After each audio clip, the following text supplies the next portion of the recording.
नमस्कार, मी आशा. आपण पाहत आहात डिस्कवरी न्यूज. डिस्कवरी न्यूजच्या बुलेटिनमध्ये आपलं स्वागत आहे. पाहूया शहरातील काही ठळक घडामोडी. कपिल पाटील फाउंडेशन व भाजप कल्याण पश्चिम यांच्या वतीने कल्याण परिसरातील 10वी व 12वी मधील गुणवंत विद्यार्थ्यांचा गुणगौरव सोहळा तसेच करिअर मार्गदर्शन शिबिराचे आयोजन कल्याण येथील आचार्य अत्रे रंगमंदिरात करण्यात आले होते. यावेळी कपिल पाटील बोलत होते.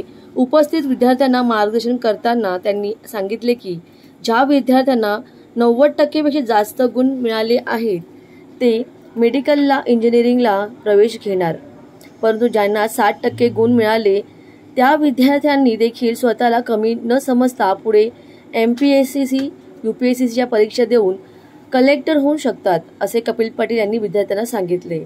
यावेळी माजी केंद्रीय मंत्री कपिल पाटील, भाजपा शहर अध्यक्ष वरुण पाटील, प्रेमनाथ म्हात्रे, अर्जुन भोईर, शक्तिवान भोईर, डॉक्टर राजूराम, उपेक्षा भोईर, वैशाली पाटील, ज्योती भोईर आदीसह भाजपा पदाधिकारी, कार्यकर्ते आणि विद्यार्थी मोठ्या संख्येने उपस्थित होते.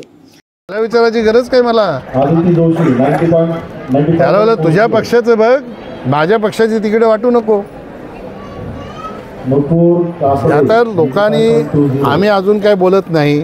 त्याचं कारण असं आहे की आपण नवीन लोकांनी संधी दिलेली आहे, सेवा करण्याची संधी दिलेली आहे, विकास करण्याची संधी दिली, त्याच्याकडे डोकं लावा.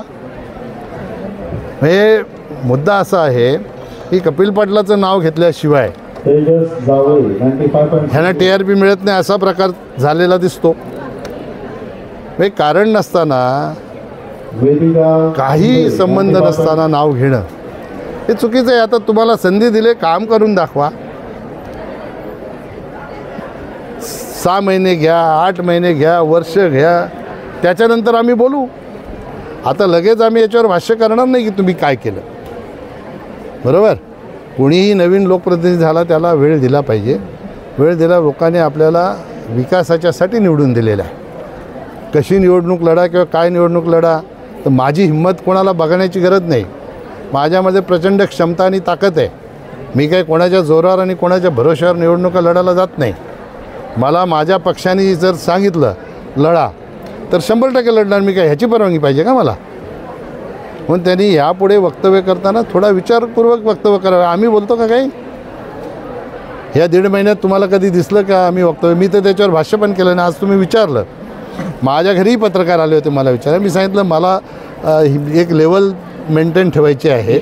या खालच्या लेवलला जाऊन मला हे भाष्य करायला आवडत नाही आणि करायचं नाही. बरोबर?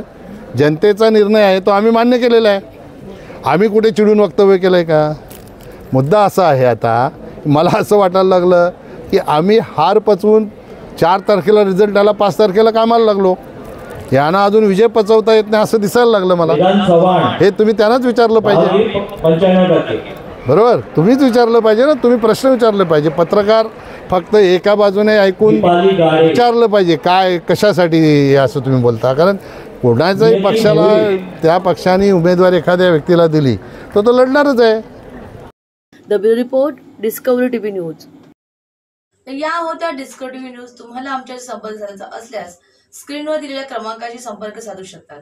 9388420420. तर वेळ झाली निरोप घेण्याची. उद्या पुन्हा भेटूया याच वेळेस. तोपर्यंत धन्यवाद.